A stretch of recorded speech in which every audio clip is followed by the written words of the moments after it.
Hi, good afternoon everyone. Ngayong araw po, ituturo ko sa inyo paano ako gumawa ng bangus sisig. Okay. So, kanina, pinakita ko sa inyo kung ano yung lulutuin ko. Nagtanong ako. So, ang lulutuin ko talaga is bangus sisig. So, meron tayong tokwa na pinirito. Meron tayong sibuyas dahon. Meron tayong lemon.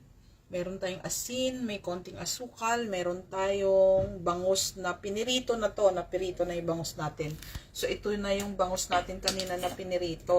Papakita ko sa inyo kung paano ko siya ginawang ganyan. Ayan, yung bangus na pinirito natin. So, tapos, bangus na boneless po nga po pala to, boneless bangus, okay? Tapos, meron tayong green na sili, green at saka pula. May paminta tayo, may sibuyas, at saka meron tayong mayonnaise, syempre.